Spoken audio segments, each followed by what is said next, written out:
Hello, everyone. Dan here from the Next Issue Podcast. On today's video, I'm not really going to call this a review. This is more like I wanted to bring awareness to that this book was coming out.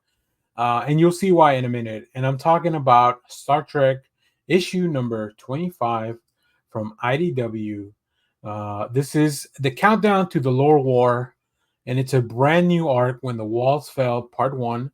Let's talk about the creative team before we get into this, and that'll be part of why I wanted to cover this. This is written by Collin and Jackson Lanzing, who, very well known duo of writers, with art by Liana Kangas. I'll talk about Liana in one more second. Colors by Lee Lowridge, letters by Clayton Cowles. We have very cool people working on this book. So, I'm actually a stranger to the Star Trek comic books. I don't really read them. I don't really watch the TV shows. Star Trek is just unfortunately not a franchise that I've ever gotten into. I've seen some of the films, like I've seen the main films. I've seen some of the old films as well. Wrath of Khan is magnificent, and if that's all the Star Trek I'll ever get, that would be enough. But I wanted to talk about this book because Liana Kangas, one of my favorite artists, is doing the interiors for this book. And I wasn't really aware of that until I was going through the pull list. And I was like, oh, wait a minute. IDW sent me this book and Liana's in it. So I wanted to talk about it. Also, Collin Kelly, Jackson Lansing are doing some great work over whether it's their stuff at Marvel, DC, like just wherever they're writing stuff. It's really, really fun. But let me give you a quick synopsis of this book. If you are caught up with Star Trek, then this will hopefully give you a little bit more of an inkling. The android Lore has done the unthinkable. He has detonated the Orb of Destruction, unmaking the universe. After an extra-galactic tumble on the ensuing shockwave, the Theseus sinks into fluidic space. There, the crew melts in and out of a manifold of realities. Benjamin Sisko is against a godkiller once again, but this time it's up to him alone to save reality itself. I mean, that sounds pretty epic. Like just not knowing anything about everything. Like you have a god killer, you have the unthinkable that the orb of destruction has. Like you guys save reality itself. So if I was a Star Trek fan, I would probably know a little bit more about what's going on. But I will say, not only I think the writing here is very inviting. I don't think I'm gonna keep reading this story just because, like I said, Star Trek is just not my thing.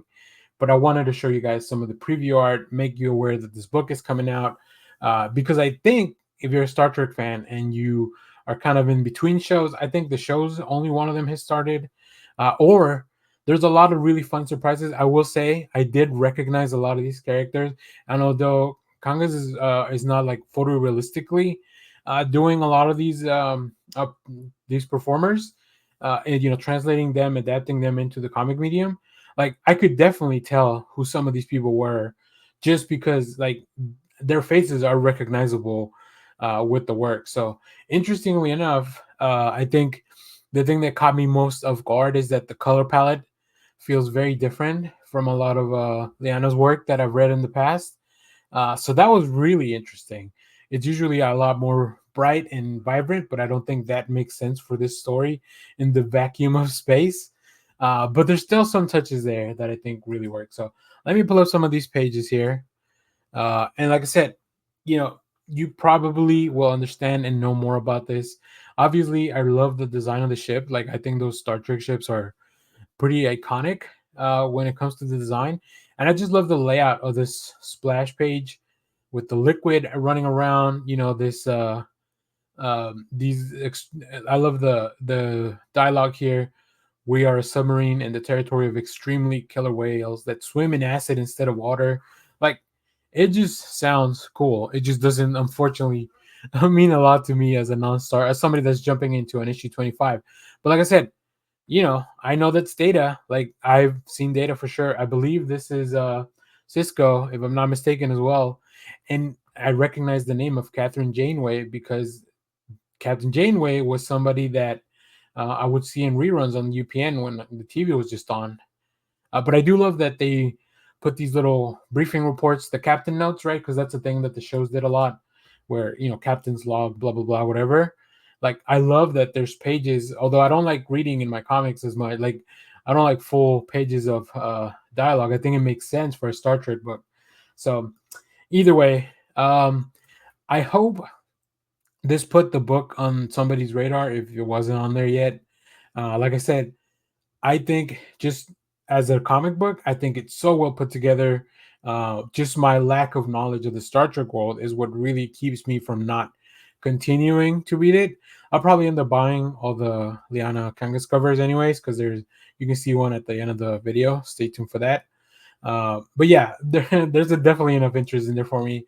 Um, there's some really cool character models and creatures and designs, and I don't know which ones are originals. And then, like I said, I think you'll see a lot of really fun surprises and faces that you'll recognize if you're a longtime Star Trek fan. So there you have it. Let me know what do you think about this book if you have read it, especially if you're a Star Trek fan. I really want to hear from the Trekkies on this one. I apologize that I'm not a person that, you know, follows that fandom. Same with Doctor Who. Just two things that I've never really been able to get into. But as always, thank you for watching, everyone. Remember to share, like, subscribe, hit the bell so you know when we go live. That is most Saturdays, 10 a.m. Central Standard Time. Stay tuned because we have more comic reviews, trailer reactions, TV recaps, all that fun stuff here in the channel. And as always, live long and prosper. See, I do know at least that much. Bye-bye.